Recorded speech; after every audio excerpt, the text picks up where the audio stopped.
Lantas apa sebenarnya yang membuat nilai tukar rupiah anjlok dan bagaimana pula yang harus dilakukan oleh investor di tengah sentimen harga emas yang juga mencapai rekor tertinggi sepanjang sejarah? Untuk membahasnya sudah bergabung melalui sambungan virtual Kepala Ekonom Bank Permata Joshua Pardede. Selamat pagi menjelang siang Pak Joshua, bagaimana kabar Anda? Kabar baik, Mbak Maggie. Baik, salam sehat Pak Joshua. Apa sebenarnya faktor terbesar yang mendorong pelemahan rupiah belakangan ini? Apakah dominan karena faktor eksternal seperti penguatan dolar Amerika Serikat atau ada faktor domestik yang memperburuk tekanan? Ya, saya pikir memang ini ada dua kombinasi ya, dari eksternal dan juga dalam domestiknya. Yang dari sisi eksternalnya kami mencermati bahwa memang ada penguatan dolar dan juga kenaikan imbal hasil dari surat utang pemerintah Amerika Serikat yang juga dipengaruhi oleh beberapa rilis data ekonomi Amerika yang cukup positif, ya, terutama adalah PDB kuartal kedua Amerika Serikat dan juga beberapa ekspektasi ya dari sisi misalkan data tenaga kerja Amerika Serikat yang akan juga dirilis di pekan ini, yang dimana diperkirakan ini akan tetap positif ya, sehingga masih terdapat kemungkinan bahwa Bank Sentral Amerika Serikat pun juga tidak terburu-buru untuk memangkas suku bunganya di tahun ini dan juga di tahun depan. Sehingga memang di satu sisi itu yang membuat dolar masih tetap perkasa terhadap mata uang utama, sehingga berimplikasi juga kepada terhadap pelemahan mata uang rupiah. Namun di dalam negeri memang terdapat beberapa kebijakan ataupun beberapa update kebijakan yang dinilai cukup mengejutkan ya bagi sebagian investor, khususnya investor asing. Sehingga memang kalau kita melihat di pekan lalu, investor terdapat sentimennya mix ya. Memang di pasar saham, investor asing membukukan net inflows. Namun kalau kita melihat di pasar obligasi, ini cenderung investor asing mencatatkan net outflows. Dan ini tentunya dengan beberapa kebijakan dari sisi fiskalnya yang memang kita tahu bahwa stance kebijakan fiskal ke depannya akan lebih akseleratif ataupun lebih kebijakan fiskalnya akan lebih ekspansif ya, itu akan mendukung pertumbuhan ekonomi. Namun di sisi lainnya pun juga memang ada beberapa perkembangan terkait dengan undang-undang APBN yang masuk dalam prolegnas. Ini tentunya akan menjadi pertimbangan dari sisi investor obligasi yang tentunya mempertanyakan bagaimana disiplin fiskal ke depannya. Yang kedua juga terkait dengan independensi Bank Indonesia, yang tentunya terkait juga dengan revisi Undang-Undang P2SK. Ini pun juga akan mempengaruhi juga bagaimana independensi Bank Indonesia dalam mendukung ataupun menjaga stabilitas nilai tukar rupiah dan juga menjaga stabilitas inflasi. Dan yang terakhir adalah ini yang cukup krusial adalah berkaitan dengan kebijakan deposito falas ya, yang dinaikkan nanti per awal November menjadi 4% oleh bank-bank himbara ya, setelah sebelumnya tentunya kita tahu juga bahwa pemerintah juga sudah menempatkan likuiditas rupiah di bank himbara. Tentunya ini dengan kenaikan deposito falas oleh bank himbara ini, tentunya ini juga di satu sisi indikatnya ataupun inisiatifnya baik ya untuk bisa mendatangkan dana-dana dari offshore ya, ataupun bank-bank luar negeri untuk masuk ke dalam negeri. Namun kebijakan ini direspon ataupun belum direspon positif karena tentunya ini ada kemungkinan juga bahwa likuiditas rupiah di dalam negeri ini dikonversi ke dolar, sehingga pada akhirnya ini memberikan ekspektasi bahwa penguatan dolar masih akan tetap terjadi, sehingga itulah yang kita lihat di minggu lalu di mana rupiah sempat hampir melemah ya, ataupun dolar rupiahnya menguat hampir mendekati 16.800. Namun Bank Indonesia tetap berada di pasar melakukan triple intervention, dan sehingga pada hari ini pun juga di pembukaan perdagangan hari ini rupiah berhasil menguat ya, dan sehingga karena memang ini juga sejalan juga dengan pernyataan dari Menteri Keuangan bahwa evaluasi kebijakan dari deposito falas pun juga akan dikaji ulang kembali, sehingga ini diharapkan akan bisa meredakan kepanikan di pasar khususnya terkait dengan kebijakan tersebut, sehingga harapannya ke depannya rupiah akan relatif lebih stabil lagi, harapannya seperti itu. Baik Pak Joshua, jika kebijakan ini benar diterapkan pada awal November nanti, bagaimana dengan nasib rupiah? Akan merosot ke level berapa Pak Joshua? Ya, tentu kalau yang tadi seperti kami sampaikan bahwa Menteri Keuangan di akhir pekan lalu di hari Jumat mengatakan bahwa kebijakan ini akan dikaji ulang lagi meskipun ini kebijakannya bukan datang dari Menteri Keuangan ya, namun beliau mengatakan bahwa ini akan dievaluasi kembali tentunya dengan Bambang Himbara ya dan juga dengan regulator di sektor keuangan. Namun di sisi lainnya kalau sekiranya ini tetap diberlakukan tentunya terdapat terdapat kondisi tadi ya, kalau data-data ekonomi Amerika Serikat misalkan menunjukkan tren yang positif sehingga terdapat ekspektasi ataupun kecenderungan juga bahwa Bank Sentral Amerika kemungkinan pun juga tidak agresif menurunkan suku bunganya, memang terdapat potensi di mana pelemahan dari rupiah itu akan bisa berlanjut ya, sehingga ini tentunya akan bisa mempengaruhi ataupun bisa mendorong tadi tekanan kepada sektor real ya, terutama bagi sektor-sektor usaha yang memang memiliki ketergantungan pada bahan baku impor.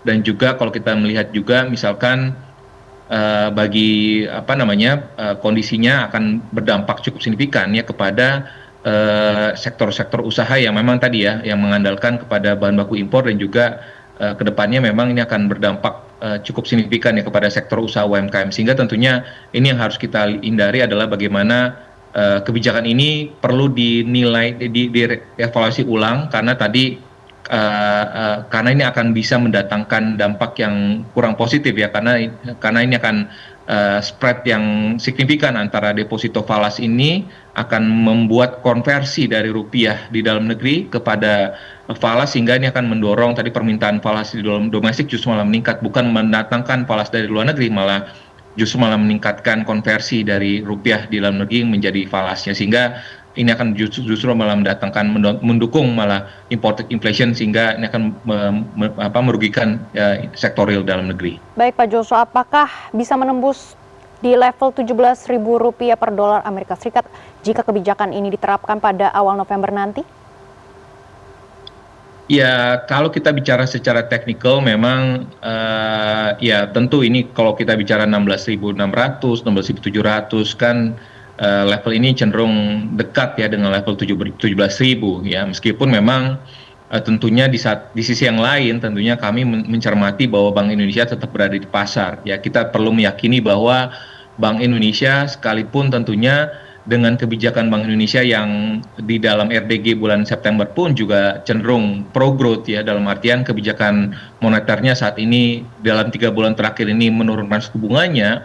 Namun kami meyakini Bank Indonesia terus melakukan intervensi di pasar untuk menjaga stabilitas nilai tukar rupiah.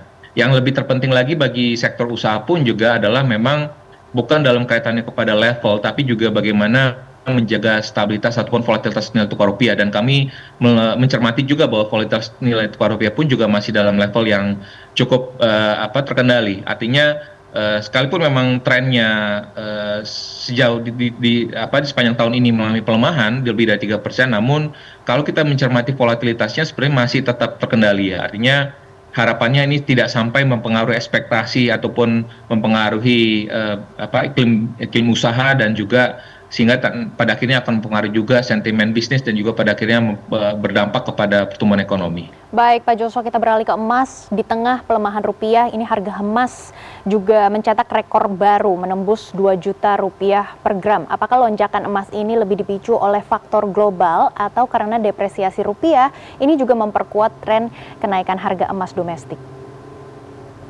Ya, saya pikir ini juga dua kombinasi ya, karena tadi ada kecenderungan di mana masih terdapat ketidakpastian ya, sehingga memang khususnya para investor akan mencari aset-aset yang lebih aman, dan di saat bersamaan pun juga dengan adanya penguatan dolar itu membuat ya tadi harga emas pun juga akhirnya menjadi melonjak ya. Dan kalau kita melihat pun juga di dalam dolarnya, denominasi dolarnya pun juga harga emas saat ini sudah hampir menembus 3.800 dolar per troy ounce, ataupun menguat hampir lebih 44% dalam tahun 2025 ini, sehingga memang tentunya kami mencermati tadi ya bahwa memang ada kondisi apalagi dengan kecenderungan juga dalam beberapa tahun terakhir ini beberapa bank sentral global seperti China, India, dan juga Rusia cenderung mengalokasikan reserve-nya ataupun cadangan devisanya yang sebelumnya portfolionya cukup heavy untuk dolar, saat ini mereka shifting kepada emas ya, sehingga ini juga menjadi salah satu faktor pendorong mengapa permintaan permintaan emas globalnya juga cenderung meningkat, sehingga bukan hanya dari sentimen dari dalam negeri, tapi juga saya pikir ini juga ada faktor global dari permintaan bank sentral global yang membuat harga emas di pasar internasional pun juga meningkat. Namun tadi karena ada pelemahan rupiah, ini pun juga mendorong harga emas di domestiknya pun juga tadi sudah harga emas domestiknya pun juga meningkat signifikan.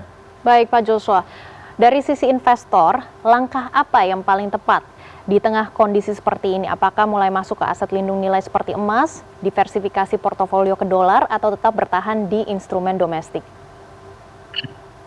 Ya memang kalau kita bicara saat ini kebutuhan jangka pendek memang tidak agar kebutuhan jangka pendek tidak bergantung ya dengan menjual aset-aset pasar bergejolak, ya tentunya disiplin ya pada dana darurat rupiah ya, agar tadi kebutuhan jangka pendek tidak tergantung pada penjual aset saat pasarnya lagi bergejolak ya. Itu yang kedua. Yang kedua adalah tentunya kalau kita melihat dari sisi bagaimana kewajiban falas dan juga belanja impor, ini juga perlu hedging ataupun lindung nilai ya. Ini perlu ada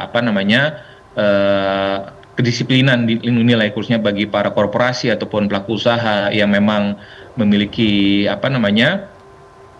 kewajiban tadi ya, falas. Ini juga perlu harus ada lindung nilai. Yang ketiga adalah perlu menyisihkan sebagian proporsional pada emas ya, sebagai penyeimbang ya, karena kalau kita melihat memang harga emas saat ini sudah terus meningkat secara globalnya. Yang keempat adalah memang kita perlu mempertahankan ya exposure pada instrumen domestik yang berpendapatan tetap ya, dan juga saham-saham yang defensif tentunya, yang diuntungkan dari pelemahan kurs ataupun yang memang exposure terhadap importnya relatif terbatas ya. Jadi saya pikir memang itulah beberapa strategi ataupun hal-hal yang bisa dipertimbangkan oleh para pelaku usaha ataupun investor retail terkait dengan menghadapi gejolak di jangka pendek ini, di mana tadi ada gejolak di sisi pasar domestiknya, meskipun memang kalau kita mencermati di pasar saham, saham-saham second liner saat ini masih tetap menguat ya, namun saham-saham blue chip masih saham-saham yang bersifat fundamentalis ya, masih belum outperforming. Namun kita juga perlu mencermati tadi ya terkait dengan tren kenaikan harga emas sejalan juga dengan pelemahan nilai tukar rupiah. Namun kita melihat kembali lagi sejalan dengan bahwa Bank Indonesia tetap berada di pasar, kita juga perlu melihat bahwa tetap kami melihat bahwa tren penguatan rupiah, kami tetap melihat bahwa mencermati bahwa 16.500 adalah merupakan level keseimbangan ya bagi nilai tukar rupiah ya untuk jangka pendek hingga menengahnya. Baik, kami akan terus memantau kinerja harga nilai tukar rupiah dan juga tentunya harga emas ke depannya. Terima kasih Pak Joshua sudah bergabung bersama kami di CNN Indonesia Business.